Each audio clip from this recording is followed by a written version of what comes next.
आप सभी को नमस्कार। अ, आज के सेशन में हम लोग वापस एक बार वो टॉप 10 जो डिस्टिंक्ट पॉइंट्स हैं सांख्य के, उस पे आते हैं। हम्म, आज हम लोग देखते हैं पुरुष को, और दूसरा पुरुष और प्रकृति के रिश्ते को। और इनसे हमको काफी गहराई में समझ में आ जाएगा कि हकीकत में हम जिस प्रकृति में हैं और जिसको हम अल्टीमेट स्टेज में प्रकृति से बाहर निकल के देखते हैं, वो क्या है। तो मैं फिर से डायग्राम पे जाता हूँ ताकि समझने में सुविधा हो। और आप में से किसी को कोई भी क्वेश्चन हो तो आप आराम से पूछ सकते हैं।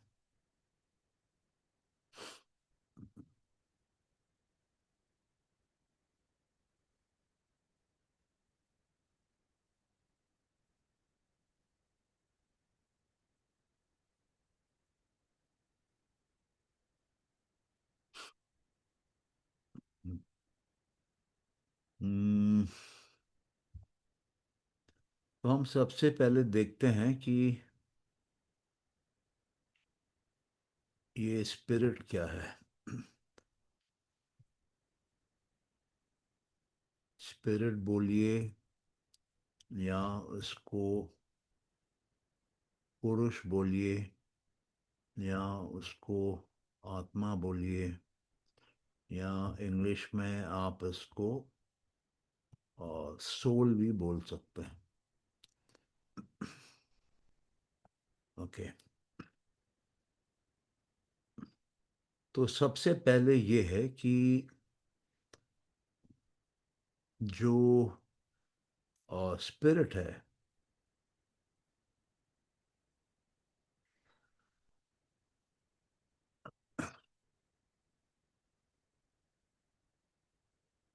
और जो बोलिए कि अ,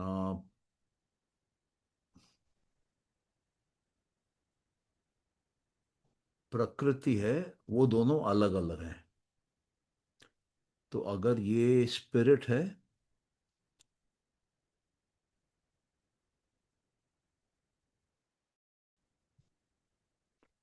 तो हम बोल सकते हैं कि ये मूल प्रकृति है।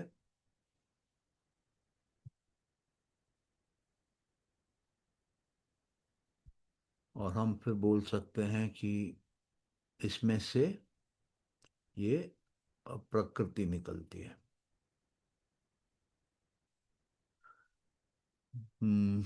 ये हो गई प्रकृति।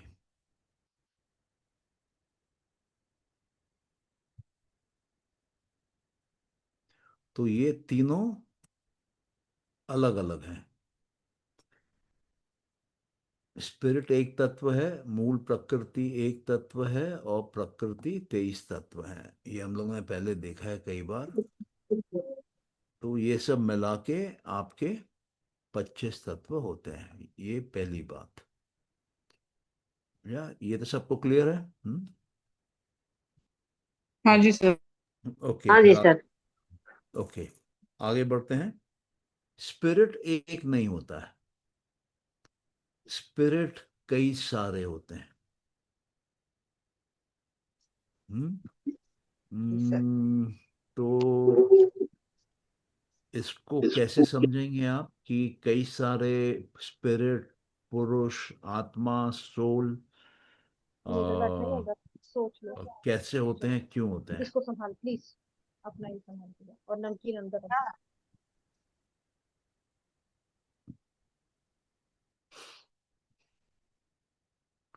हम्म, तो यहाँ आपने देख लेते हैं कि स्पिरिट जो है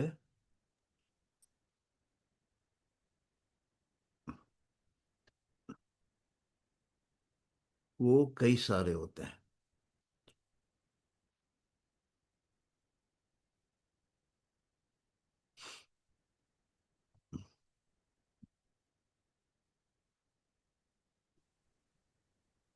पुरुष कई सारे होते हैं। ओके।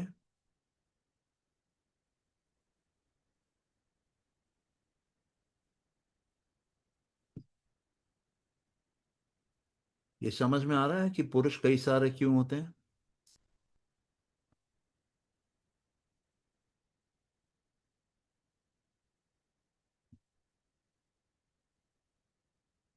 कौन बोल पाएगा कि पुरुष कई सारे क्यों होते हैं?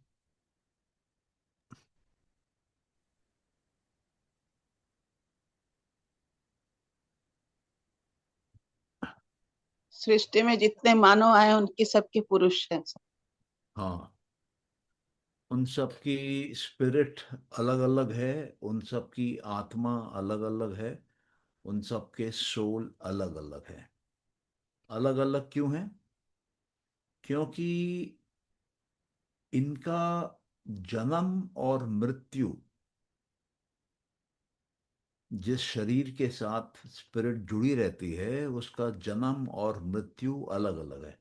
हम सब सेम क्षण पे नहीं पैदा हुए हैं और सेम क्षण पे मरते नहीं हैं। पहली चीज। दूसरी चीज कि हम सब के एक्सपीरियंस अलग अलग होते हैं। मान लीजिए इसी समय पे अगर ये जूम का सेशन 14 लोग देख रहे हैं तो 14 स्पिरिट हैं यहाँ पर। 14 पुरुष हैं, 14 आत्माएं हैं। क्यों? क्योंकि इन 14 आत्माओं का जन्म अलग अलग समय पे हुआ है और मृत्यु भी अलग अलग समय पे होगी, पहला। दूसरा, इन 14 का अनुभव अलग अलग है। मैं बोल सेम चीज रहा हूं, लेकिन जो बाकी 13 हैं उनके लिए उनके बुद्धि, अहंकार, मानस, ज्ञानेंद्री के अनुसार उनके अंदर इसको समझा जा रहा है। तो हर पुरुष के अंदर अ, जो अंडरस्टैंडिंग की मैकेनिज्म है, जो नॉलेज गैदर करने की मैकेनिज्म है, जो ज्ञान हासिल करने की मैकेनिज्म है, वो अलग अलग है। हमारे अंदर का सबका अहंकार अलग अलग है, सबका बोलिए कि मानस अलग अलग है, इंडिविजुअल है। ये ये समझ में आ रहा है ये बात? जी। ओके। तो स्पिरिट कई हैं, लेकिन मूल प्रकृति एक ही है।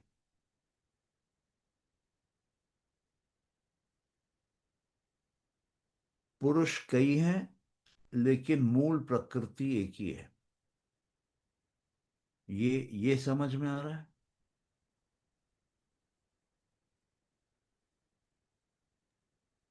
समझ में आ रही। किसी को नहीं आया हो तो पूछिए।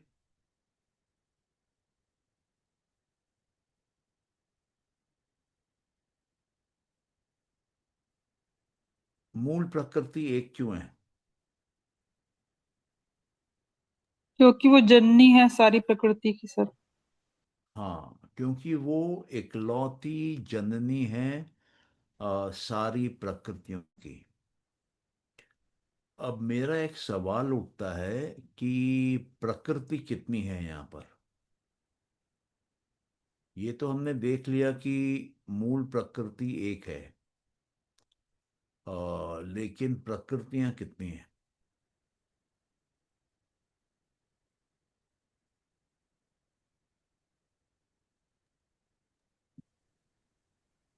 सभी की अलग अलग होती है सर प्रकृति। सभी की अलग अलग होती है। हर पुरुष के साथ उसकी प्रकृति जुड़ी हुई होती। वो प्रकृति निकलती है मूल प्रकृति से, और मूल प्रकृति एक होती है। ये क्लियर है ये बात?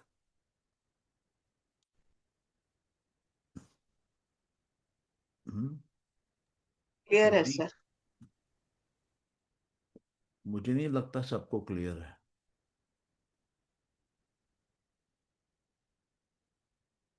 किसी को डाउट है तो पूछे।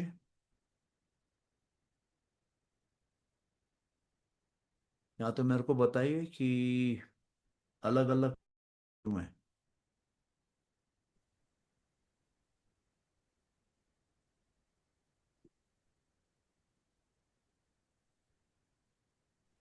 सर अलग इसलिए है कि हर पुरुष का अपना एक्सपीरियंस है, अपना, जैसे अभी आपने बताया। हाँ, थोड़ा सा जोर से बोलो। अलग अलग प्रकृति इसलिए है क्योंकि हाँ हर पुरुष का अपना एक्सपीरियंस है, अपना अहंकार, मानस है, बुद्धि है। हाँ, तो सर मैं मैं अभी एक डायग्राम बनाता हूँ कि मूल प्रकृति से प्रकृति कैसे फॉर्म होती है, और उसमें अलग अलग पुरुष भी बनाते हैं, और फिर देखते हैं कि वो डायग्राम को समझने से आपको प्रकृति के बारे में गहराई में समझ में आएगा कि ये सृष्टि क्या है, ये एग्जिस्टेंस क्या है, और हम कौन हैं, और हमारी जर्नी क्या है। ठीक है। ठीक है सर। ओके। आ, इसका एक बार फोटो खींच के ग्रुप में डाल दो, तो फिर मैं प्रकृति वाला एक बार डायग्राम बना लेता हूँ। सौम्या, तुम खींच के डाल दोगी? हाँ सर, डाल रही। अच्छा, तो उसको फिर मैं इरेज करूँ? हाँ, कर दीजिए। ओके।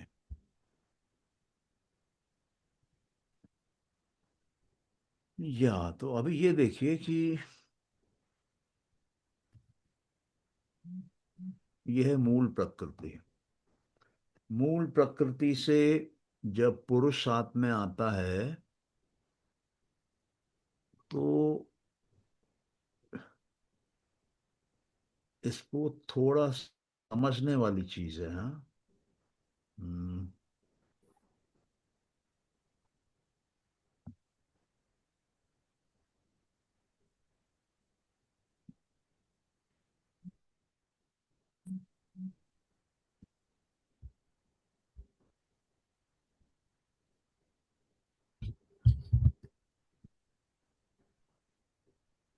कैसे मैं बताऊं? ओके।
इसको तो आप समझते ही हैं, मूल प्रकृति।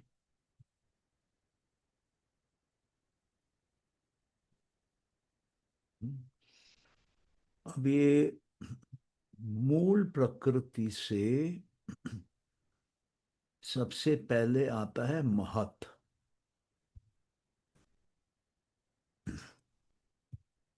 ओके।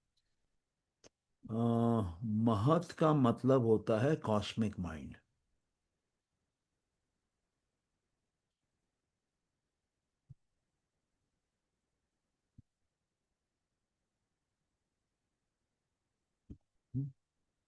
कॉस्मिक का क्या मतलब होता है, या कॉस्मोस का क्या मतलब होता है? कॉस्मोस मतलब, यूनिवर्स। हाँ, उसको बोल सकते हैं मैनी यूनिवर्सेस।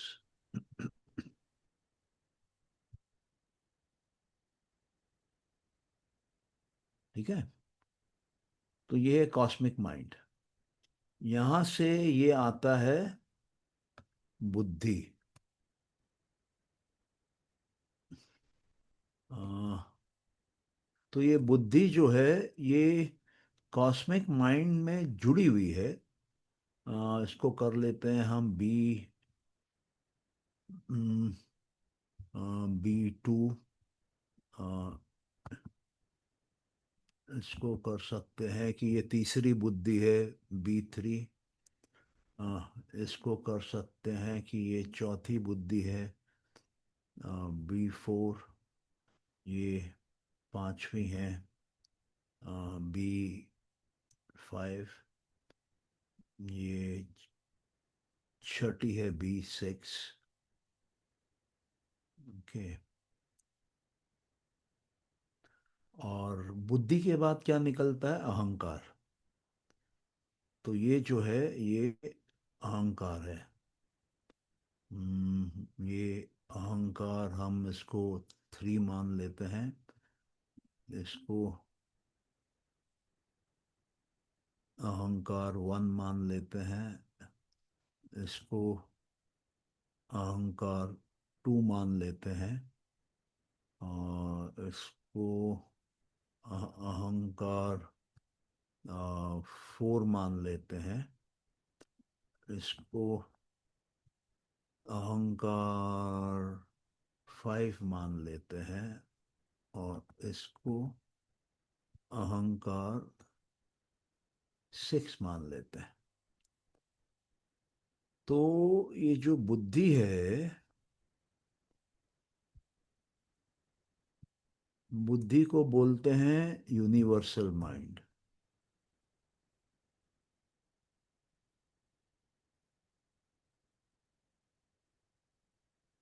ठीक है। तो महत जो है, वो ऊपर का कॉमन एरिया है। और बुद्धि जो है वो महत से जुड़ी हुई है, लेकिन जो इंडिविजुअल साइड पे अहंकार से कनेक्शन ले रही है, वो माइंड है। आप लोग समझ पा रहे हैं मैं क्या बोल रहा हूं? हम्म। ना सर। सर इसको एक बार रिपीट करना। आपने बोला बुद्धि महज से जुड़ी हुई है पर अलग अलग। अहंकारों से को कनेक्ट करती है। अहंकार क्या है? अहंकार जो है, अहंकार जो है, अहंकारा अहंकार तो लिखता हूं बुद्धि मैं। से तो निकलता है ना अहंकारा सर। जो है, वो इंडिविजुअल माइंड है। इंडिविजुअल माइंड है। वो तो बुद्धि से निकलता है ना। हाँ, बुद्धि से निकलता है। और मानस जो है, वो भी इंडिविजुअल माइंड है। मानस भी इंडिविजुअल माइंड है। इंडिविजुअल माइंड है। इंडिविजुअल माइंड, उसको हम कॉन्शियस माइंड बोलते हैं। मतलब अगर हम इंग्लिश में समझने की कोशिश करें रफली, तो इस तरीके से ये आ सकता है। तो अब यहां पर क्या है, अहंकार, ये जो अहंकार है इस साइड ये सात्विक है, और इस साइड ये तामसिक है।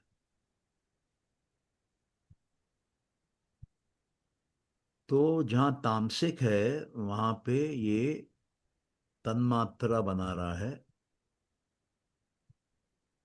और उसके बाद पंच महाभूत बना रहा है।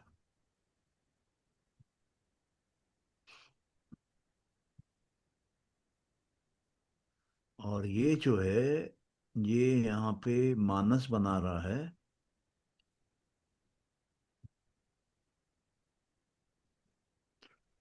उसके बाद ये ज्ञान की इंद्रियां बना रहा है,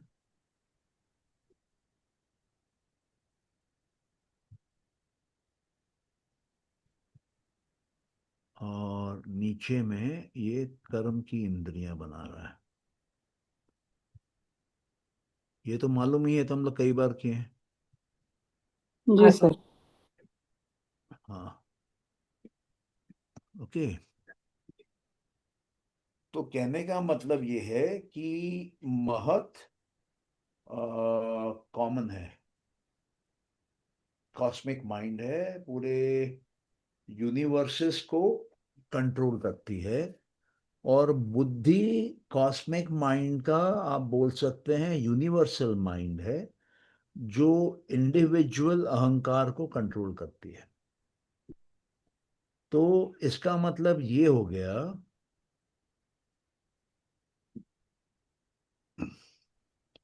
आ, थोड़ा सा ये ट्रिकी है। इसका मतलब ये हो गया कि अगर मेरे को अहंकार 3 से अहंकार 2 जाना है, तो मैं कैसे जाऊंगा? मैं बुद्धि से होता हुआ ऐसे जाऊंगा। मतलब मेरा जो रूट हो जाएगा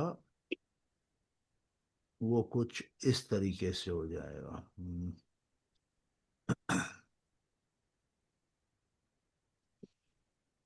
मतलब कि सर ये सात्विक मोड से सात्विक धारण करेगा तो A2 पे जाएगा, ऐसा समझाना चाह रहे हैं आप? हाँ, दोबारा पूछिए। जैसे आपने कहा कि इसको A3 से A2 पे जाना है, अहंकार हाँ, 3 से A2 पे जाना है, पर बुद्धि के माध्यम से जाएगा, पर ये सात्विक गुणों को लेकर जाएगा ना, ऐसा सात्विक साइड से जा रही है। सात्विक गुणों को लेकर नहीं जाएगा, सात्विक साइड से जाएगा, मतलब। हाँ मतलब सात्विक साइड से जाएगा ये। हाँ, क्योंकि ऊपर में कॉमनैलिटी है, नीचे में डिफरेंशिएशन है। हाँ नीचे में ठीक है। इंडिविजुअलिटी है, ऊपर में यूनिवर्सैलिटी है। जी सर जी। मतलब ये जो जितने आपके मैं यहाँ लिखता हूँ, फिर आपको क्लियर होगा।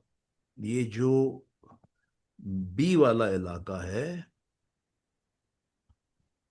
ये यूनिवर्सल इलाका है।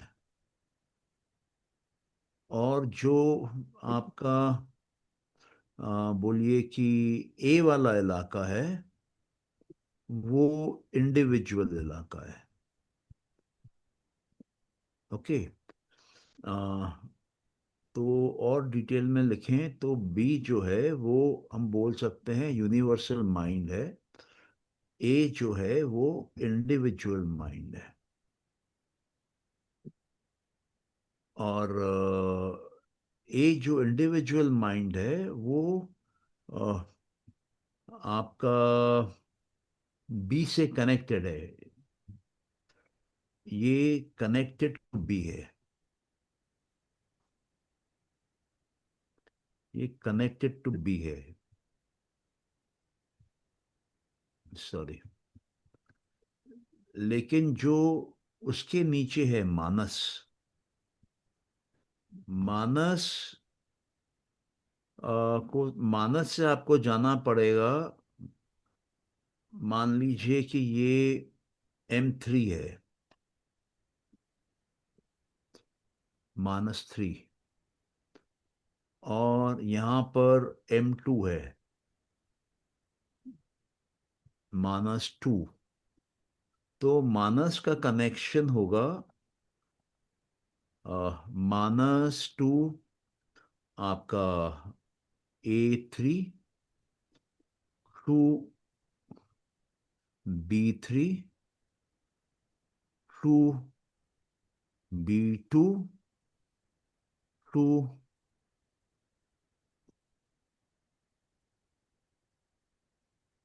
A2, उसके बाद टू M2।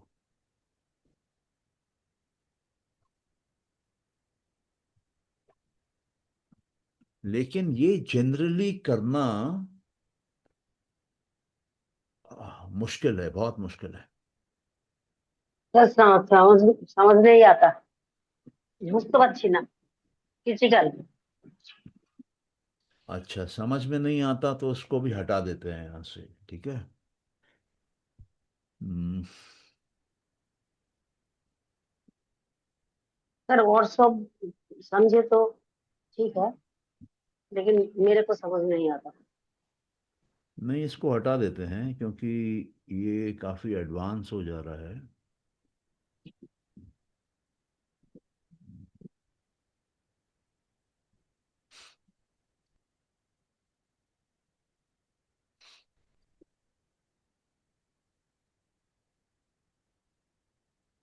हम्म, तो उसमें इतना ही समझिए कि महत से इंडिविजुअल माइंड की तरफ बुद्धि होती है, और बुद्धि अ, के थ्रू दूसरे साइड में जाना संभव हो सकता है। और कई सारे इंडिविजुअल माइंड्स मतलब एक ही महत से या एक ही बुद्धि से कंट्रोल किए जा सकते हैं। मतलब ये जो बुद्धि 1, बुद्धि 2, बुद्धि 3, बुद्धि 4, बुद्धि 5, बुद्धि 6 लिखा है, इसको आप कॉमनली बुद्धि भी बोल सकते हैं। ठीक है, क्लियर है ये अभी? हाँ हाँ हाँ। हम्म। हाँ। किसी को कोई डाउट हो तो पूछिए।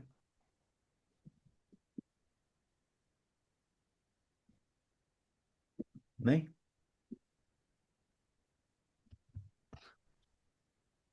सबको सब क्लियर है क्या? ओके। अब हम बात करते हैं पुरुष की।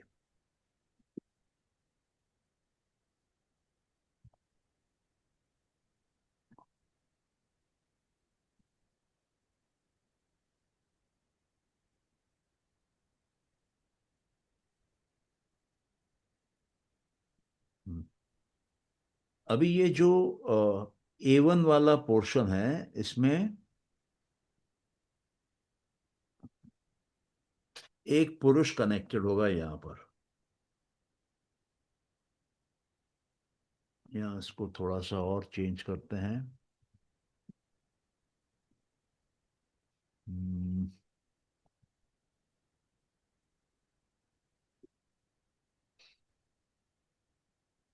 हम्म। तो यहाँ पर आपका एक पुरुष होगा, इसके साथ दूसरा पुरुष होगा।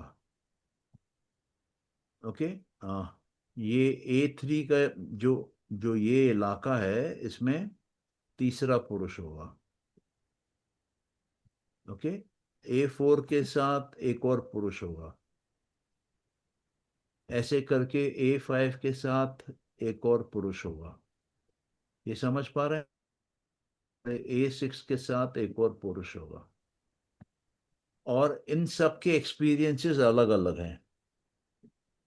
A1 का एक्सपीरियंस अलग है, A2 का एक्सपीरियंस अलग है, A3 का एक्सपीरियंस अलग है, A4 का अलग है, A5 का अलग है, A6 का अलग है। यहाँ तो बोले पहला अहंकार A1, अहंकार 1 अलग है, अहंकार 2 अलग है, अहंकार 3 अलग है, अहंकार 4 अलग है, अहंकार 5 अलग है, अहंकार 6 अलग है। ये ठीक। समझ में आ रहा है? हाँ जी सर। ओके।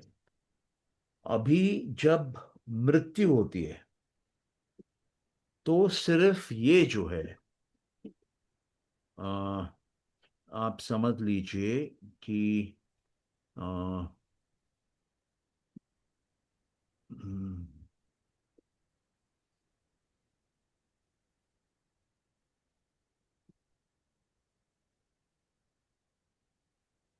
हम्म, अभी जब मृत्यु होगी तो ये जो है, ये स्थूल शरीर है,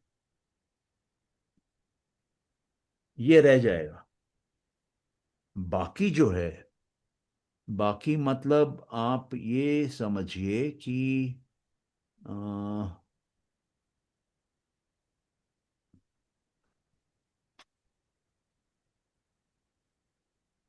ये बुद्धि, या तो यही पकड़िए, ये बुद्धि वाला इलाका, ये अहंकार वाला इलाका, ये पूरा पोर्शन सात्विक जो है, और ये जो तामसिक है, ये चला जाएगा। मतलब इसको मैं एक और तरीके से बनाता हूं। हम्म, मतलब आप ये समझ लीजिए कि अ,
हम्म, ये वाला जो पिंक के अंदर जो पोर्शन है, ये सूक्ष्म शरीर है, और जो लाल वाला है वो स्थूल शरीर है। तो जब डेथ होती है, फिजिकल बॉडी लाल वाली है, और बाकी पूरी जो है वो मेंटल बॉडी है। महत, ये भी बुद्धि, अहंकार, मानस, ज्ञानेंद्री, कर्मेंद्री, तन्मात्राएं, ये सब शिफ्ट हो जाती हैं।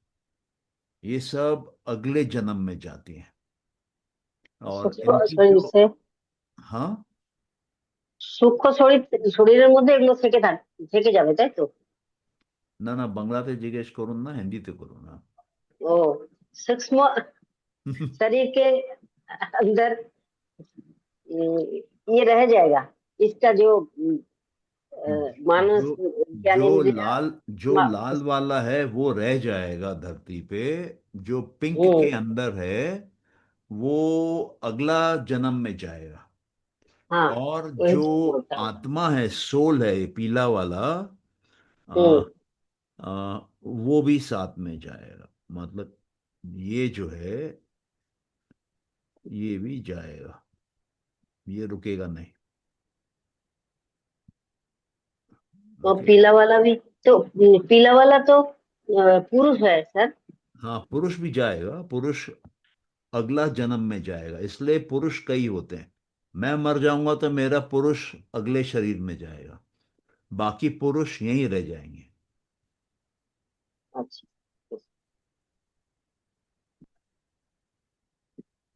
अब ये समझ में आ रहा है किसी को, या किसको डाउट है तो पूछे। सर आपने अभी क्या बोला कि जब हम चले जाएंगे तो हमारा पुरुष यहीं पे रहेगा? जब हम चले जाएंगे तब? पुरुष हमारा जो इंडिविजुअल पुरुष है हम्म। वो कहाँ रहेगा? वो अगले शरीर में जाएगा, अगले शरीर के साथ जाएगा।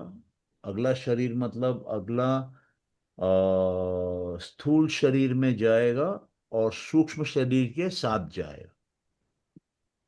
और जब तक स्थूल शरीर नहीं है तब तक वो सूक्ष्म शरीर के साथ रहेगा? जब तक क्या नहीं है? स्थूल शरीर नहीं है तब तक? उसके ऊपर सांख्य ने कि इंटरवीनिंग पीरियड में क्या होता है उसके बारे में कुछ कहा नहीं है, कम से कम सांख्य कारिकाओं में नहीं बोला हुआ है। ओके। उसमें यही है कि वो माइग्रेट करता है, और कितना कितना दिन माइग्रेशन। रहेगा सर? हाँ। ये सूक्ष्म शरीर कितना दिन रहेगा? सूक्ष्म शरीर तब तक रहेगा जब तक इसमें ज्ञान कंप्लीट नहीं हो जाएगा, विवेक का ज्ञान कंप्लीट नहीं हो जाएगा। जब विवेक का ज्ञान कंप्लीट हो जाएगा तब ये हाँ, पुरुष में चला जाएगा। तब सूक्ष्म शरीर मूल प्रकृति में मिल जाएगा और पुरुष रह जाएगा और मूल प्रकृति रह जाएगी। और पुरुष मूल प्रकृति में इंटरेस्ट नहीं लेगा, मूल प्रकृति की तरफ नहीं दिखेगा, अकेला रहेगा। उसको केवल्य बोलते हैं, उसको मोक्ष बोलते हैं। नहीं, इस डायग्राम तो पे कोई क्वेश्चन है क्या?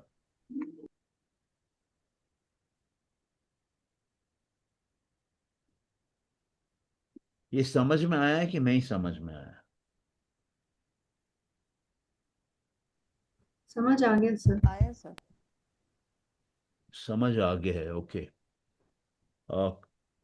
किसी को नहीं समझ में आया हो तो पूछ लीजिए। हम्म,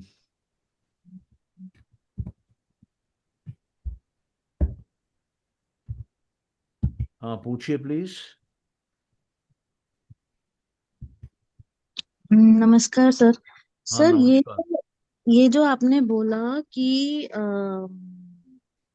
स्थूल शरीर तो सर वो तो यहीं रह जाएगा, मतलब दैट इज बॉडी।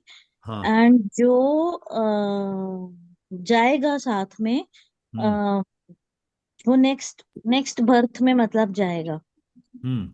जब हम जो भी दूसरी बॉडी अटेन करेंगे उसमें वो जाएगा। हम्म। तो उसी को संस्कार बोलते हैं क्या? और जैसे मतलब एक इंसान के लेट से 5 अलग अलग टाइम में अलग अलग जन्म हुए, तो each time when that person left the body, तो हम्म। वो वाला लेकर फिर वो नेक्स्ट बॉडी, फिर थर्ड बर्थ हुआ, फिर उस बॉडी में, मतलब वो ऐसे कैरी फॉरवर्ड होता रहता है क्या हाँ हर हाँ लाइफ टाइम का? हाँ। उसी को संस्कार बोलते हैं सर। जो हम सुनते हैं कि मतलब हम, बच्चा जब पैदा होता है तो वो अपने भी पूर्व जन्मों के संस्कार लाता है, तो वो मतलब इसी बात से है। हम्म। ओके। तो वो वो अनेक हम लोग जन्मों के डिटेल में। संस्कार इकट्ठे होते रहते हैं, मतलब अभी जैसे मेरी जो अभी प्रेजेंट बर्थ है उसमें पिछले कई जन्मों के संस्कार होंगे। नहीं, जरूरी नहीं। संस्कार जमा भी होते हैं, संस्कार खत्म भी होते हैं। तो एक इस लाइफ में लास्ट पॉइंट पे जो आपके संस्कारों का कलेक्शन होगा उसके अकॉर्डिंग आपका नेक्स्ट लाइफ फॉर्म होगा, ड्यूरेशन होगा लाइफ का, और क्वालिटी ऑफ लाइफ होगी। तो सर जो संस्कार आप कह रहे हैं खत्म होते हैं, वो इंटरवीनिंग पीरियड में खत्म हो जाते हैं, या जैसे जो मैंने अभी प्रेजेंट बर्थ है उसमें जो मुझे ज्ञान मिला, गुरु कृपा मिली, उससे खत्म होते हैं? किससे खत्म होते हैं वो संस्कार? ओके।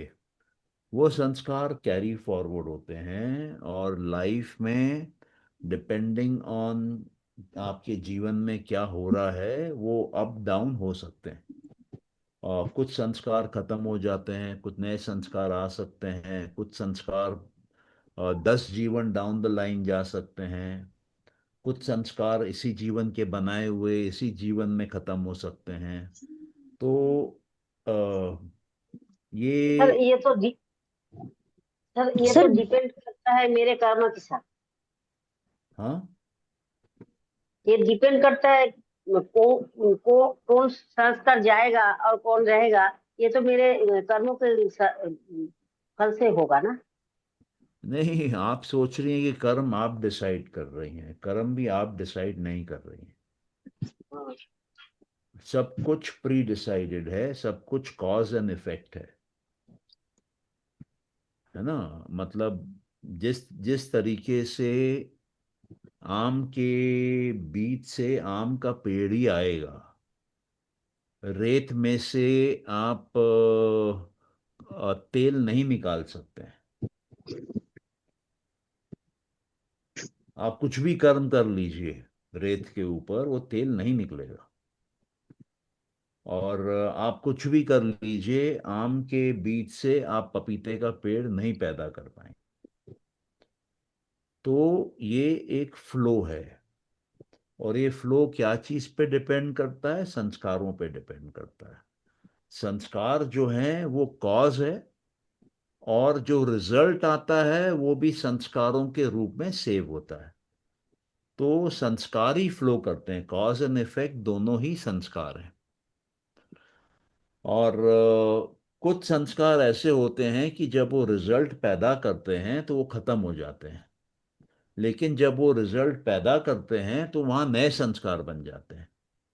और कुछ संस्कार ऐसे होते हैं कि वो जो रिजल्ट पैदा करते हैं वो अपने एग्जिस्टिंग संस्कारों को स्ट्रेंथन कर लेते हैं। और कुछ संस्कार ऐसे भी हो सकते हैं जो रोल आउट होने पे अपने संस्कारों को वीकन कर लेते हैं। समझ में आ रहा है कि सर सर आपने एक बोला कि कुछ संस्कार ऐसे भी हो सकते हैं जो 10 जन्मों के बाद भी, मतलब डाउन द लाइन भी जाएं 10 जन्मों के बाद, मतलब हाँ। आज जिस शरीर में मैं हूं, और हम्म। जब फॉर एग्जाम्पल आज के बाद जो मेरा 10वां जन्म होगा, हम्म। वो वहां पर भी दिख सकते हैं हाँ। आज वाले संस्कार। हाँ। ओके। और सेकंड सर, जो फिर हम ये मतलब आप ये बोल रहे हैं कि हम संस्कारों को बना भी सकते हैं, खत्म भी कर सकते हैं, तो हाँ। Is that a free will? और अगर सब कुछ प्री डेस्टिन्ड है, तो हम्म। सर जैसे जो अभी एक बहुत ही इंदौर वाला ब्रूटल केस हुआ है, तो सर अगर अब वो भी प्री डेस्टिन्ड था, तो फिर इंसान की क्या गलती है सर? इंदौर वाला मतलब? जो अभी वो सोनम रघुवंशी एंड राजा रघुवंशी, अच्छा, नहीं, मुझे तो इसके बारे में नहीं मालूम। अच्छा वो आप मतलब उसको चलो आप केस छोड़िए, मतलब जो बहुत ही क्रिमिनल टाइप, मतलब एक जो अनएक्सपेक्टेड ही नहीं होती चीजें, तो फिर उसमें इंसान का क्या कंट्रोल है सर, अगर सब कुछ प्री डेस्टिन्ड है तो? या हाँ, वहां विवेक काम करता है कि वो चीज होनी थी, पर फिर भी इंसान को विवेक दिया गया है, ऐसा है क्या सर? देखिए, ऐसा है कि विवेक भी उसी को मिलेगा जिसके लिए हो। Out okay. ऑफ टर्न विवेक नहीं मिलता है। ओके।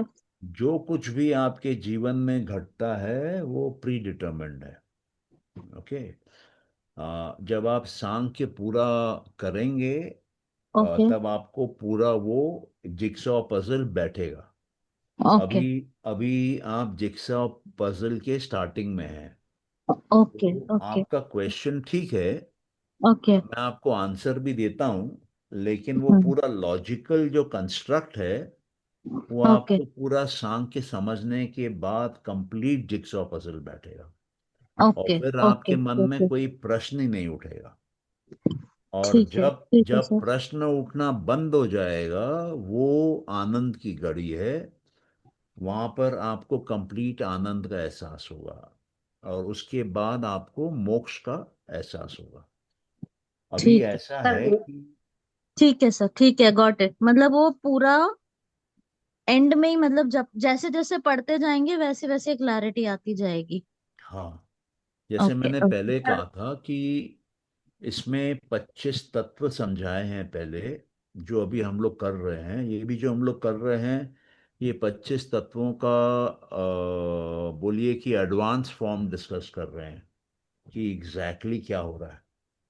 इसके और भी एडवांस्ड इंफॉर्मेशन है कारिकाओं में, और लेकिन उस पे हम लोग स्लोली एडवांस करके जा रहे हैं ताकि आपके जो माइंड और ब्रेन है उसको एक्सेप्ट कर सकें, लॉजिकली प्लेस कर सकें, और कॉन्टेक्स्ट को समझ सकें, कॉन्सेप्ट को समझ सकें। अच्छा, फिर सर जब ये 25 तत्व क्लियर हो जाएंगे तब हम लोग उन 50 स्टेट्स ऑफ इंटेलेक्ट पे जाएंगे, बुद्धि पे जाएंगे। हाँ जी और सर। उसमें जैसे मैंने पहले कहा कि उसमें ब्रॉडली 4 लेवल्स हैं। सबसे अ, नीचे के लेवल पे 5 दुख के कारण हैं, जो दुख पैदा करते हैं। जी और सर। उसके बाद 28 डिसेबिलिटीज हैं जो कि इंसानों को हो सकती है, जीवों को हो सकती है। उसके बाद कंटेनमेंट कैसे लिया जाए। दुख हमारे अंदर इनबिल्ट है और 28 डिसेबिलिटीज इनबिल्ट है, उसके बावजूद कंटेनमेंट कैसा लिया जाए, उसके 9 स्टेट्स हैं। उसमें से मेरे ख्याल से 4 बाहर के दुनिया के हैं, 5 अंदर के हैं। और जब आप कंटेनमेंट में आ जाते हैं तब आप उस स्टेट ऑफ माइंड में हैं कि अब आप सांख्य पढ़ सकते हैं। तो सांख्य को पढ़ने के 5 स्टेट हैं वहां पर। जैसा एक है कि पिछले जन्मों से पढ़ के आए हैं, उसको कंप्लीट कर रहे हैं, खुद अध्ययन कर रहे हैं, ये दूसरा हुआ। तीसरा, गुरु के साथ बैठ के गुरु के शब्दों से समझ रहे हैं। चौथा, गुरु के साथ बैठ के खुद भी अध्ययन कर रहे हैं, गुरु से भी समझ रहे हैं, प्रश्न उत्तर कर रहे हैं, वो चौथा तरीका है। पांचवा तरीका है कि किसी प्रोफेशनल गुरु के पास जाते हैं, उसको दक्षिणा देते हैं, दान देते हैं और उससे सांख्य सीखते हैं। तो कंटेंटमेंट होने के बाद जब आप और ऊपर जाते हैं, सांख्य सीखते हैं, उसके बाद आप आनंद में आते हैं। आनंद 3 जगह चाहिए, वो तीनों आनंद मिलते हैं। एक आनंद चाहिए अपने मन और अपने शरीर से। दूसरा आनंद चाहिए समाज से और जीवों से। तीसरा आनंद चाहिए प्रकृति और देवताओं से। अगर हम इन 3 इंट्रैक्शंस में आनंद फील कर सकते हैं हर पल हर क्षण, तब हम सांख्य के नॉलेज को फुल्ली ग्रास्प कर लिए हैं और highest ultimate state of knowledge तक पहुंच गए हैं। अभी वहां पर हमको पुरुष और प्रकृति को डिफरेंशिएट करना है। वहां पे विवेक पीक पे है। वो विवेक इतना पीक होना चाहिए कि पुरुष कौन है, प्रकृति कौन है, या बोलिए बुद्धि और पुरुष, इन दोनों का डिफरेंशिएशन हम कर पाए। तो जब हम ये डिफरेंशिएशन कर पाते हैं, ये नॉलेज आ जाता है, ये डिस्क्रिमिनेशन डिस्टिंक्शन पावर आ जाता है, तब हम पुरुष में जाने के लिए रेडी हो जाते हैं। क्योंकि हमको पुरुष और प्रकृति का बाउंड्री लाइन दिखता है और हम क्रॉस ओवर कर पाते हैं।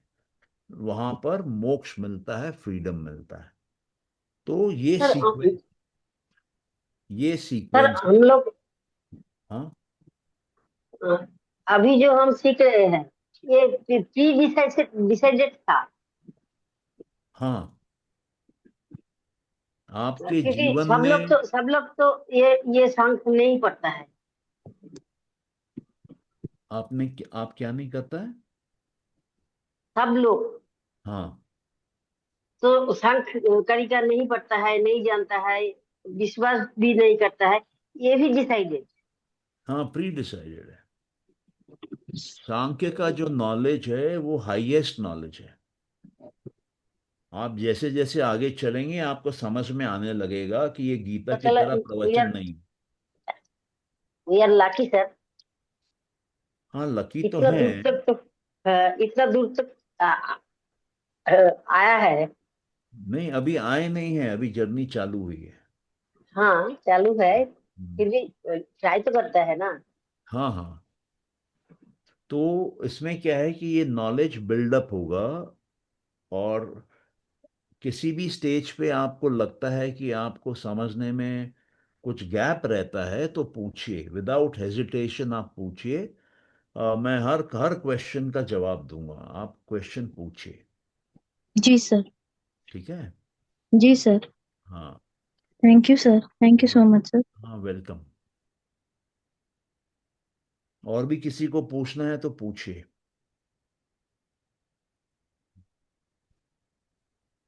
सर मुझे एक चीज पूछनी है। हाँ, पूछिए। सर जैसे अभी ये पूछ रहे थे संस्कार के बारे में कि हम्म। वो हम लोग तो कर्म की बात करते हैं कि कुछ part of karma we take every birth and settle it, तो उसमें उसका और संस्कार का क्या रोल आएगा? उसके साथ तो संस्कार भी आएंगे हमारे। एक्चुअली देखिए कि संस्कार और कर्म बेसिकली एक ही चीज है। हाँ यही सर अलग डाउट है। शब्दों का प्रयोग किया जाता है अलग अलग फिलोसॉफीज में। Clear sir, clear, thank you so much. हम्म।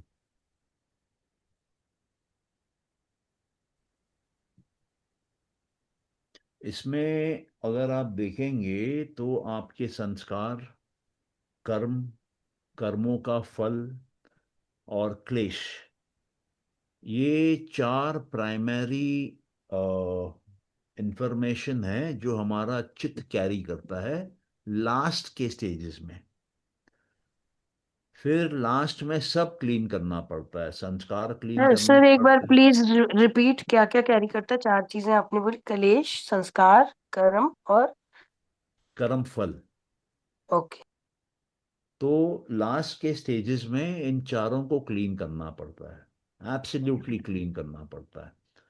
और एक योगी इसको ज्ञान के प्रयोग से जो संस्कार लास्ट में रह जाते हैं उनको जला देता है, ताकि उसको अगला जन्म नहीं मिले,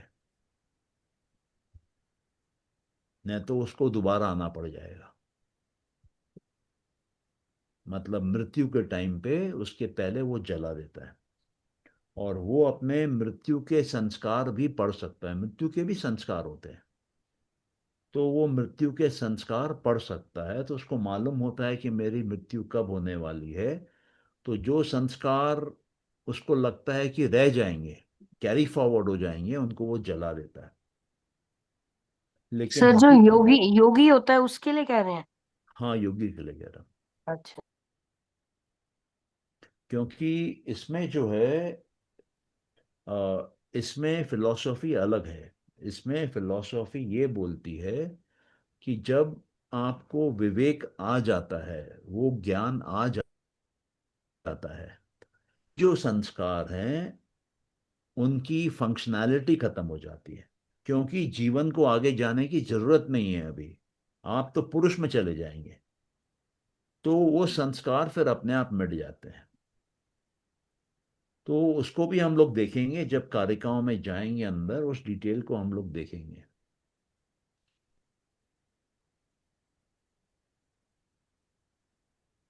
सर एक क्वेश्चन पूछूं इस बात से रिलेटेड? हाँ, पूछिए।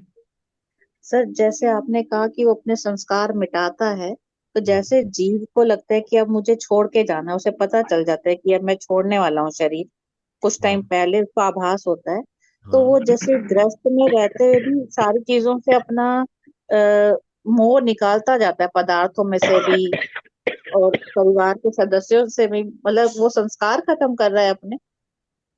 हाँ, बोल सकते हैं ऐसा। ठीक, ठीक है। वो विड्रॉल मोड में है, और जो उसके लिए अनवांटेड है उसको छोड़ता जा रहा है, डिटैच कर रहा है। और फिर सर एक ऐसी स्थिति में आके वो बैठ गया कि अब ये शरीर को जब जाना है जाएगा, बाकी सब में से निकाल दिया, सब कुछ निकाल दिया, तो मतलब वो सिर्फ अ, बैठा है कि जब परमात्मा इस देह को ले जाएगा तो उसने अपने सारे संस्कार खत्म कर दिए, ऐसा? ये इसका आंसर उतना सिंपल मतलब नहीं है इस स्टेज पे, क्योंकि आपको वो नॉलेज नहीं है। अगर वो ज़्यादा डिटैच हो जाता है तो फिर उसका सूक्ष्म शरीर माइग्रेट नहीं करता है, क्योंकि उसमें रजस नहीं बचता है, एनर्जी नहीं बचती है। तो बहुत ज़्यादा डिटैचमेंट भी ठीक नहीं है, बहुत ज़्यादा वैराग्य ठीक नहीं है। तो इसलिए योग में है कि जो लोग देह त्याग देते हैं, मतलब विदेही हो जाते हैं, जो लोग देवता लोग होते हैं, या जो लोग सात्विक शरीरों में होते हैं, सात्विक प्रकृति में होते हैं, ऐसे 12-13 योनियां हैं। 12-13 नहीं, कम है उससे, 9 या 10 हैं। जैसे ब्रह्मा हो गए, इंद्र हो गया, प्रजापति हो गया, पितृ हो गए, यक्ष हो गए, गंधर्व हो गए, पिशाच हो गए, राक्षस हो गए। ये लोग को शरीर नहीं होता है, तो ये लोग मानव शरीर में आ जाते हैं। और मोक्ष जो है वो सिर्फ मानव शरीर में मिलता है, क्योंकि मानव शरीर जो है वो राजसिक होता है, और ये जो ऊपर के जो मैंने बोले अभी, ये सात्विक होता है। और जो पशुओं के शरीर होते हैं, पशुओं के, पेड़ों के, जितने भी उस प्रकार के जो योनियां हैं, वो तामसिक होती हैं। तो क्योंकि वो तामसिक होती हैं, उनमें बुद्धि कम होती है, उनमें रजस कम होता है, तो वो भी मोक्ष पे नहीं जा पाते हैं। मोक्ष पे जाने के लिए सिर्फ और सिर्फ एक मानव योनि है, और उसमें ट्रांसफॉर्मेशन का पावर होता है। आप अपने आप को फुल्ली ट्रांसफॉर्म कर सकते हैं, आप अपने आप को इंसान से भगवान बना सकते हैं, आप प्रकृति पे पूरी तरीके से काबू पा सकते हैं, आप पुरुष बन सकते हैं, आप इंद्रियों पे जय पा सकते हैं, पंचमहाभूतों पे जय पा सकते हैं। बहुत कुछ संभव है। आप जब योग सूत्र पढ़ेंगे तब आप जान पाएंगे कि बहुत कुछ संभव है।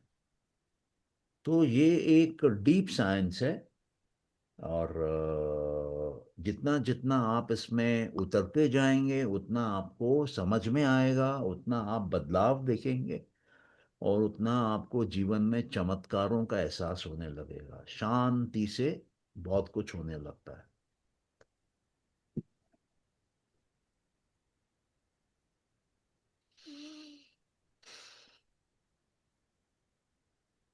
और भी किसी का क्वेश्चन है तो पूछ लीजिए।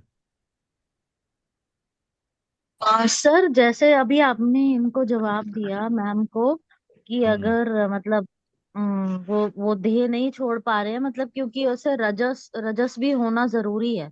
हम्म। तो फिर वो व्यक्ति मतलब कैसे रजस लाए अपने जीवन में, अगर वो ज्यादा ही विदेही हो गए हैं तो। हाँ, तो उसको फिर संप्रज्ञता समाधि करनी पड़ती है, जो हम लोगों ने कल डिस्कस किया।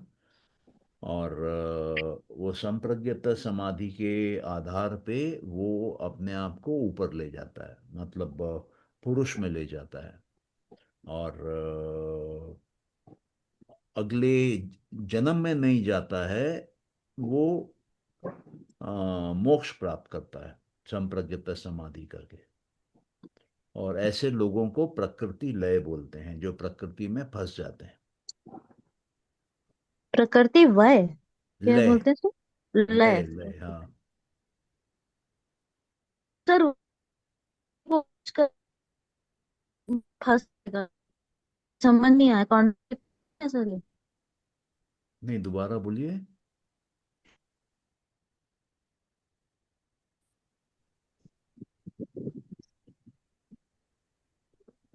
आपकी आवाज नहीं आ रही है। हाँ जी सर, वो ये मुझे लास्ट पॉइंट आपका नहीं समझ में आया। आपने कहा कि वो प्रकृति लय मतलब वो फंस फंस जाता है फिर से जन्मों के चक्कर में, हालांकि इंटेंशन तो उस व्यक्ति की मोक्ष पाने की है। नहीं, इंटेंशन से कुछ नहीं होता है, मैं वही बता रहा हूँ। इंटेंशन अहंकार करता है। इंटेंशन से कुछ नहीं होता है, क्योंकि आपको अगर ऊपर जाना है, ऊपर मतलब अहंकार से ऊपर बुद्धि, बुद्धि के ऊपर मूल प्रकृति या पुरुष, तो उसमें अहंकार जो है वो एक ऑब्स्ट्रक्शन बनने लगता है। डूअरशिप से आपके मन में ईश्वर के प्रति समर्पण नहीं होता है। यहाँ बोलिए कि एक्चुअली हम लोग दो फिलोसॉफीज यहाँ मिक्स कर रहे हैं, योग की और सांख्य की। सांख्य में ये बोला गया है कि अहंकार से अभिमान होता है, और वो अभिमान जो है वो आपको दुनिया की तरफ ले जाता है और तमस की तरफ ले। और यहाँ पर पर्पस ये है कि हम जिस प्रकृति में पैदा हो गए हैं, हम तो चूज करके तो नहीं आए हैं, हमें पैदा हो गए हैं, इसमें ये 25 तत्व हैं।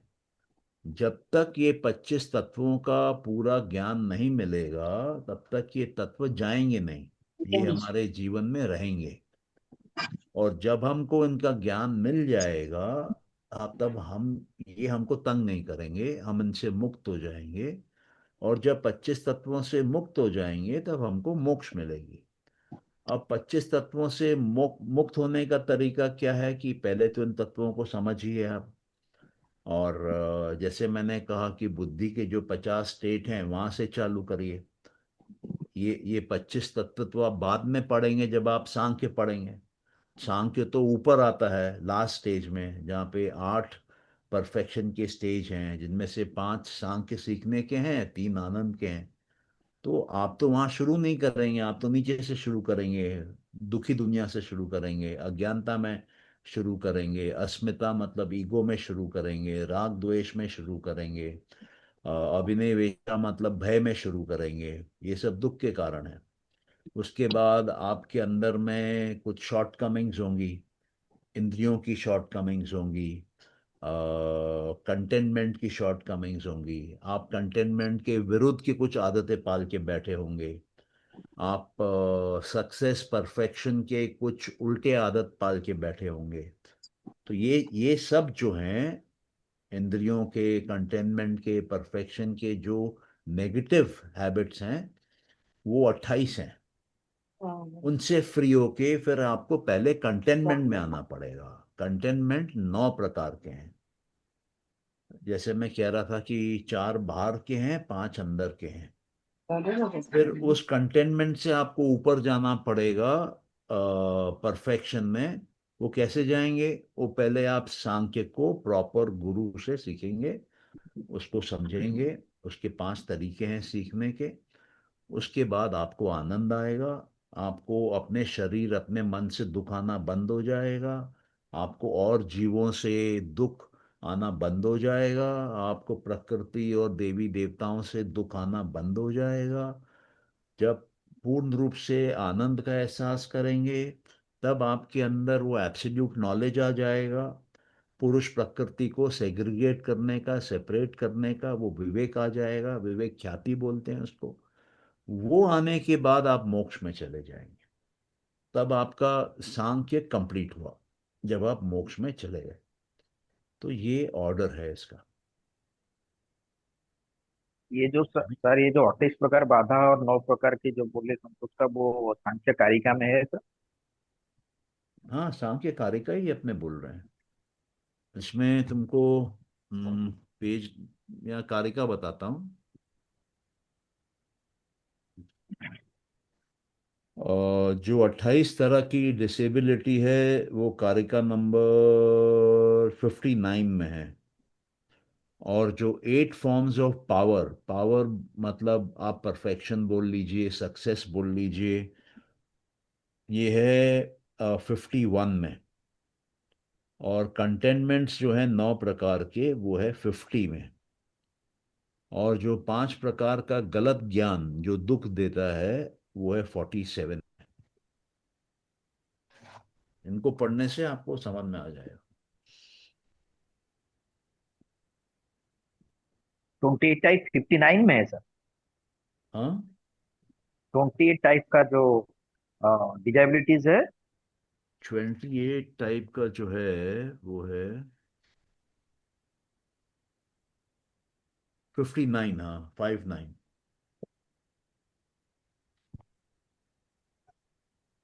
ठीक है। ठीक है। ये सो जोग में जो क्लेश है इसके साथ में ये कुछ मिलता जुलता रहता योग में जो पहले 5 हैं, है। हाँ। ये ये जो मैंने आपको 5 काइंड्स ऑफ एरर जो यहाँ लिखा है, जो दुख के 5 कारण हैं, जो क्लेश हैं, वो कॉमन है। हम्म। अच्छा।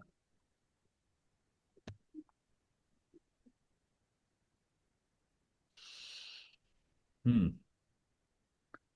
इसका फोटो खींच लेंगे Saumya?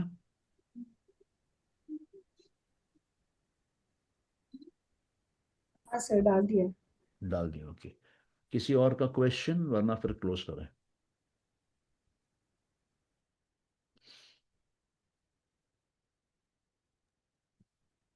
Thank you close sir. ये करें। जो सा, ये जो सर सारे पुरुष जो व्यक्तिगत का जो सारे पुरुष जो मिलते हैं जाके उसको क्या परम पुरुष बोलते हैं सांख्य के मुताबिक। सांख्य में परम पुरुष का कॉन्सेप्ट नहीं। तो फिर ये जो इंडिविजुअल पुरुष जब खत्म हो जाते हैं वो जो मिलते हैं जाके उसको क्या बोलते इंडिविजुअल इंडिविजुअल पुरुष खत्म नहीं होते हैं, वो हैं। इटर्नल है। मतलब ये सारे जो भी खत्म होते हैं तो इंडिविजुअल पुरुष किधर से आया था। इंडिविजुअल पुरुष किधर से आया है? हम्म। हाँ, तो सांख्य में बोलते हैं कि ना तो ये पैदा होते हैं, ना तो ये मरते हैं। मतलब इनको पैदा नहीं किया जा सकता, इनको मारा नहीं जा सकता। तो वो शुरू के कारिकाओं में दिया हुआ है कि जो पुरुष है वो अनबॉर्न है, वो पैदा हुआ नहीं है, और वो मरता भी नहीं है।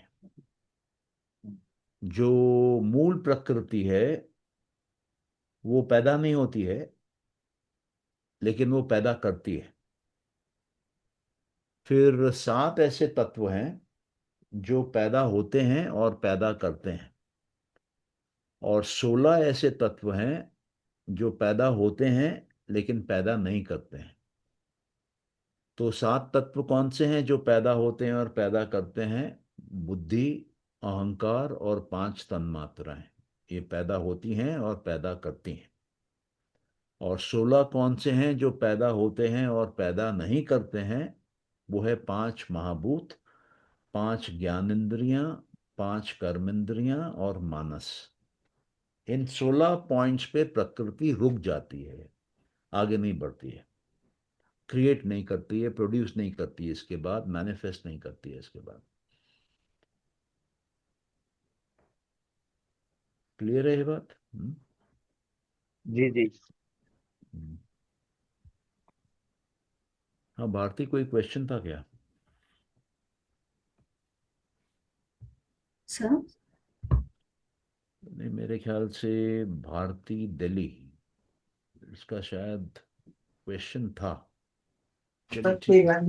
नहीं सर, हो गया सर, मेरा हो गया। हो गया, हो गया चलिए। Sir sir. सौम्या कुछ पूछ रही थी, सौम्या। हाँ सौम्या पूछिए। सर जब हम बोल रहे हैं कि पुरुष मोक्ष में चले जाते हैं और हम्म। कैवल्य में चले जाते हैं, तब तो वो हम्म। फिर सिंगुलैरिटी हो गई ना। क्या हो गई? तब तो फिर वो मतलब आप बोल रहे हैं कि इंडिविजुअल पुरुष रहते हैं, बट फिर कैवल्य में जाके फिर कंबाइन हो जाते हैं क्या?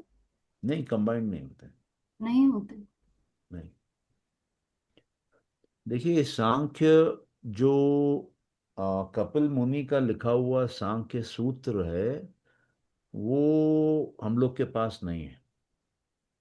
उससे करीबन 1000 साल बाद सांख्य कारिकाएं लिखी गई हैं। और सांख्य कारिकाओं के पहले जो षष्ठी तंत्र लिखा हुआ था वो भी मिसिंग है। और सांख्य कारिकाएं भी इंडिया से मिसिंग हो गई थी, ये चाइना से लाई गई, मेरे ख्याल से 5th 6th सेंचुरी के आसपास। उसके बाद फिर उसको सीक्रेट रखा गया, और 1750 में फिर ये पब्लिश हुई। तो सांख्य पे जो नॉलेज है ऑथेंटिक, वो ये 72 कारिकास में ही है, सांख्य कारिकास में। और बहुत जगह पर ऐसा है कि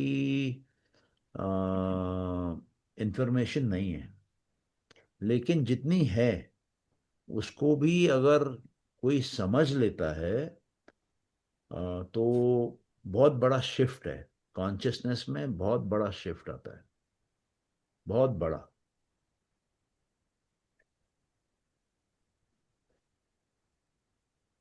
फिर मोक्ष क्या है? मोक्ष प्रकृति से फ्रीडम है।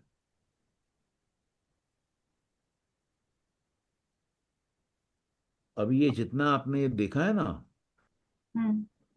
ये ये जो जैसे डायग्राम आपने देखा है, हम्म, आ, इसमें से अगर हम इसको निकाल दें,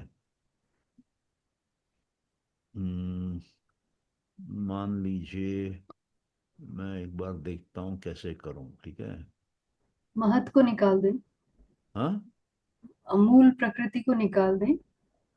नहीं, मैं सभी को निकाल दे रहा हूँ ना, प्रकृति को निकालना पड़ेगा।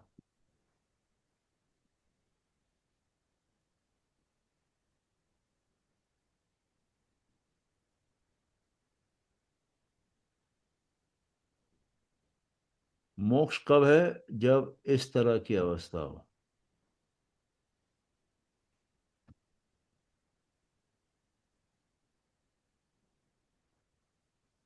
ये पुरुष है, और मान के चलिए यहाँ पे ये मूल प्रकृति है, दूर है एक दूसरे से, ये मोक्ष है। तब ये जो है पुरुष, ये अकेला है। अकेला मतलब अलोन है। अलोन को क्या बोलेंगे हिंदी में? केवल की अवस्था में, केवल है, या कैवल्य है। सर, अगर मूल प्रकृति एक है हाँ, और अगर मूल प्रकृति एक है हाँ, और पुरुष, इंडिविजुअल पुरुष मेनी है, हाँ, तो फिर यहाँ पे तो बहुत सारे होंगे। हाँ, होंगे, क्यों नहीं होंगे? तो कैवल्य कैसे हुआ फिर? हाँ, बता रहा हूँ मैं आपको।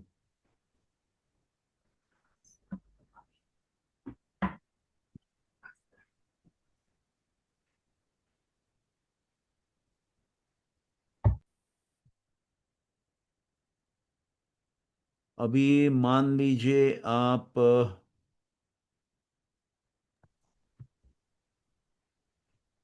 यहाँ पे बहुत सारे पुरुष हैं, ठीक है? हाँ जी।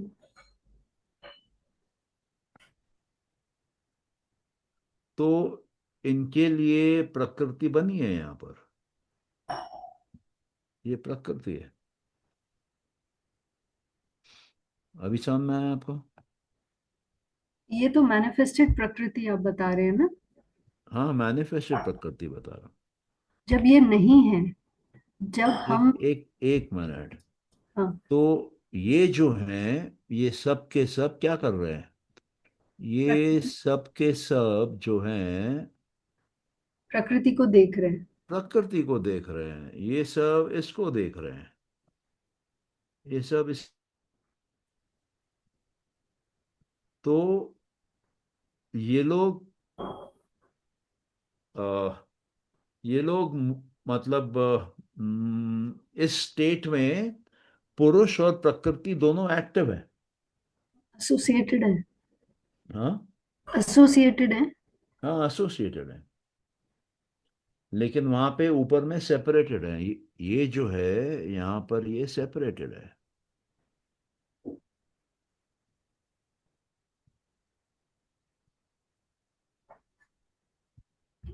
सर, वही मैं ठीक है। पूछ रही थी कि ऊपर वाले में सिचुएशन में सेपरेटेड हैं, हाँ, but there are going to be many पुरुष which are going to attain kaivalya. हाँ, तो बहुत सारे सेपरेटेड हो सकते हैं। तो वो सब अपने ओन यूनिवर्स में, यूनिवर्स तो प्रकृति है, तो वो हाँ, वो अपने अपने मोक्ष में है। हाँ, अपने अपने मोक्ष में, मतलब वो प्रकृति के बाहर है, इंडिपेंडेंट है। हम्म, देखिए, आपको एक बात समझना पड़ेगा कि पुरुष में कॉग्निशन नहीं होता है। मतलब आप जब पुरुष तक पहुंच जाएंगे और वापस लौट के प्रकृति में आएंगे, तो पुरुष में क्या हो रहा है आपको नहीं मालूम, क्योंकि आपकी जो बुद्धि, अहंकार, मानस, ये जो फैकल्टी है, ये प्रकृति में ही वर्किंग है। पुरुष में कोई चित्त नहीं होता है, पुरुष में कोई प्रकृति नहीं होती, पुरुष में कोई मूल प्रकृति नहीं होता, पुरुष में कोई तीन गुण नहीं होते हैं, पुरुष को कोई आकार नहीं होता, कुछ नहीं होता है। पुरुष नथिंगनेस है। पुरुष दृष्टा है, बस देखता है, या सेंस करता है, दृष्टा है। और जैसे ही वो मूल प्रकृति की तरफ देख के सेंस करना चालू करेगा, प्रकृति बन जाएगी वहां पर।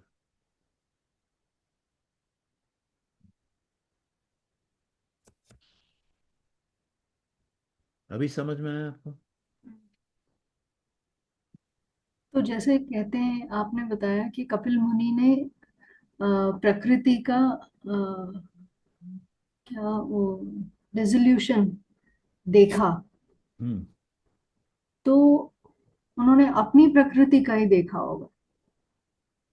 ये तो उनसे पूछना पड़ेगा कि किसका नहीं, देखा। क्योंकि दैट मीन्स उन्होंने पुरुष का तो नहीं देखा ना, उनको वो अवस्था का तो पता नहीं है। नहीं, वापस आप अज्यूम कर रही हैं। क्योंकि आप कह रहे हैं ना, वहां से वापस आके हमें उसका याद तो कुछ। ओके। आप वापस अज्यूम कर रही हैं, क्यों? क्योंकि कपिल मुनि को अवतार बोला जाता है। हम्म। तो जो अवतार हुए, वो तो मतलब इंसानों के ऊपर के श्रेणी में आ गए। और ये कहा जाता है कि वो इकलौते थे जिन्होंने ये देखा है। जब प्रलय हो रही थी, तब वो प्रकृति में भी नहीं थे और मूल प्रकृति में भी नहीं थे, वो बाहर थे। उन्होंने प्रकृति को मूल प्रकृति के अंदर जाते हुए देखा और वहां से निकलते हुए देखा। मतलब ये जो है, मतलब प्रलय भी देखी और क्रिएशन भी देखी। हाँ, मतलब इस पूरे को इसके अंदर जाते हुए देखा और वहां से वापस बाहर आते हुए देखा। ये जो जाने का प्रोसेस है, वो प्रलय है। हम्म, मतलब आप बोल लीजिए कि ये इंग्लिश में बोले तो डिसोल्यूशन है। और ये जो साइड है, ये इसको हम बोल सकते हैं कि ये एवोल्यूशन है, वो बना, ये एवोल्यूशन है। तो ये जो पूरा साइकिल है, ये पूरा साइकिल हम सब कवर करते हैं, हम सबके जीवन में होगा। अभी जैसे ये लोग हैं, ये लोग साइकिल में यहां पर हैं, इस जगह हैं। और ये जो है, ये साइकिल में यहां तक पहुंच गया है और यहां आ गया है। तो प्रकृति का काम है भोग कराना और मोक्ष कराना। जब नीचे आ रही है तब भोग करा रही है, ऊपर जा रही है तो मोक्ष करा रही है। अभी क्लियर हुआ? ठीक है सर। जी। और ये जो सर आप जो शक्ति यानी कालिका या जिसका हम पूजा कर रहे हैं, उनको आप कौन सा जगह में रखेंगे इसमें? और शिव आएंगे पुरुष की जगह पर, काली आएंगे मूल प्रकृति की जगह पर। आदि, मतलब आदि शक्ति के हिसाब से।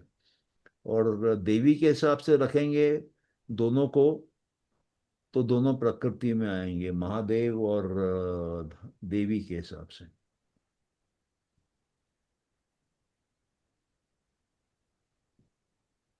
जी। अगर प्योर कॉन्शियसनेस है तो वो पुरुष है। और अगर प्योर एनर्जी है, इटर्नल एनर्जी है, इनफाइनाइट एनर्जी है, तो वो मूल प्रकृति है। और अगर वो फाइनाइट है, प्रकृति फाइनाइट होती है, ऊपर के ये जो है ये इनफाइनाइट है, और ये जो है ये भी इनफाइनाइट है।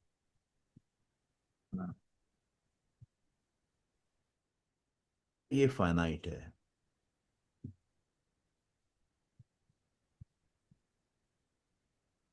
और य- अ, ये लोग जो हैं इनको हम बोल सकते हैं कि अ, ये जो प्रकृति है ये बॉन्डेज में है। इसको अगर पुरुष देख रहा है तो ये बॉन्डेज में है, बंदिश में है। अभी समझ में आ रहा है? जी जी। ये बहुत ही स्ट्रक्चर्ड तरीके से पूरी फिलॉसफी समझाई हुई है, वेल डिफाइंड है। और इसको जितना क्लैरिटी से आप समझेंगे ना, मैं बता रहा हूं, मार्वलस रिजल्ट्स हैं। आपको ऐसा लगेगा कि आपका किसी ने डीएनए चेंज कर दिया है।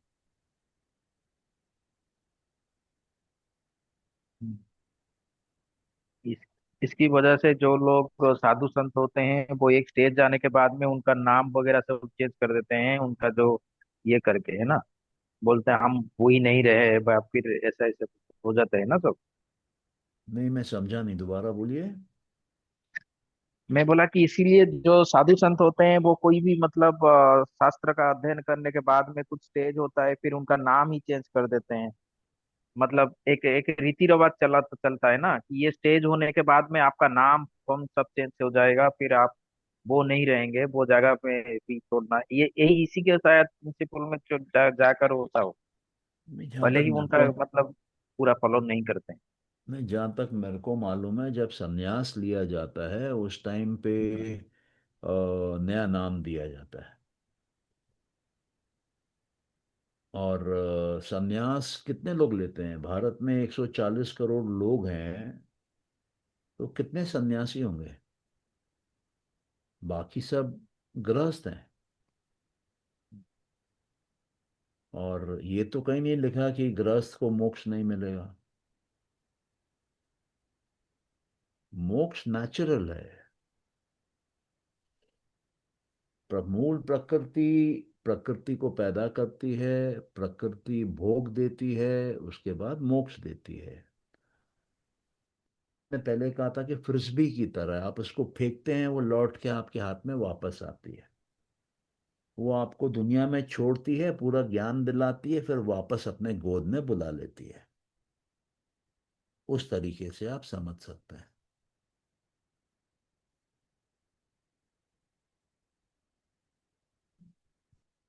अभी ठीक है? अभी समझ में आ रहा है?